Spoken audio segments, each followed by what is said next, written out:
મારા વાલા વિદ્યાર્થી મિત્રો, વાલી મિત્રો, શિક્ષક મિત્રો અને સમાજ શ્રેષ્ઠીઓને મારા જય જિનેન્દ્ર, જય કૃષ્ણ.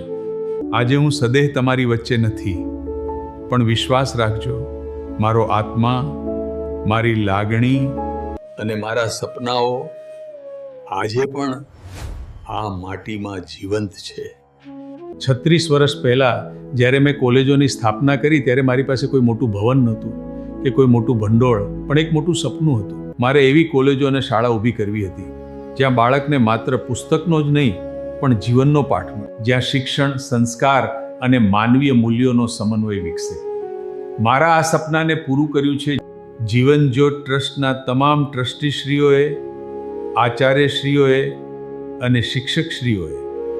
અમરોલી વિસ્તારના 5 ગામમાં ખાસ કરીને દીકરીઓને કોલેજ જવા માટે બહાર સુરત સુધી જવું પડતું હતું, જેને કારણે કોઈ વાહન વ્યવહારની વ્યવસ્થા ન હોય એ દીકરીઓએ અભ્યાસ છોડવો પડતો હતો.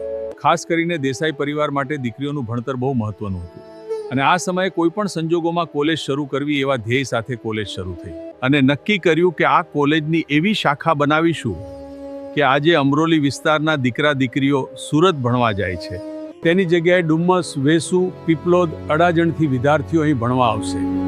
અને આ વાત સાચી ઠરી છે, જે આપ સૌના, મારા પ્રાધ્યાપક મિત્રો અને તમામ ટ્રસ્ટી મંડળના સહયોગથી આ વસ્તુ શક્ય બની છે. આજે આ માહોલમાં મારા સ્વપ્નને સાચું ઠરતા જોઈ હું આનંદ અને સંતોષ અનુભવું છું. આ જ સ્થિતિ હતી આ વિસ્તારના આરોગ્યની.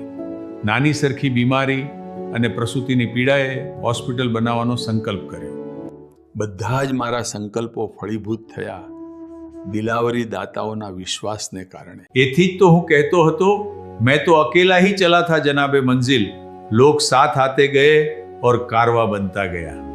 36 વર્ષ પહેલા રોપેલો એક વિચાર બીજ આજે ભરતભાઈ અને તમામ ટ્રસ્ટીઓની મહેનતથી મોટું વટવૃક્ષ બની કોલેજ પટાંગણમાં અડીખમ ઊભું છે. મને હંમેશા લાગ્યું છે કે શૈક્ષણિક સંસ્થા વિદ્યાર્થીઓને ફક્ત નોકરી માટે તૈયાર કરતી ફેક્ટરી નથી, પરંતુ સમાજ ઘડતરની પાઠશાળા છે. આ સંસ્થાના શિક્ષકોને હું હૃદયપૂર્વક આશીર્વાદ આપું છું.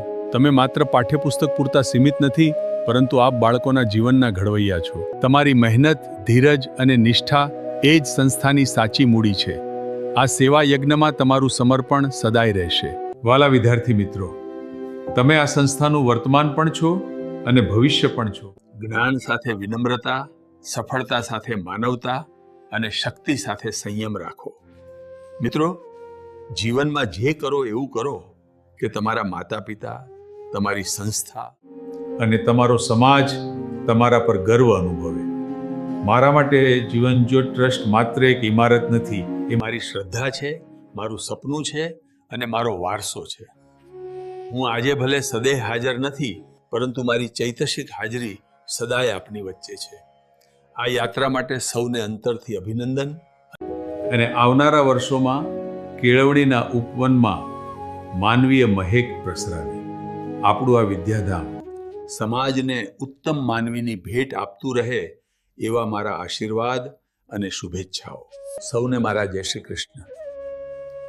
જય અમરોલી, જય જય અમરોલી.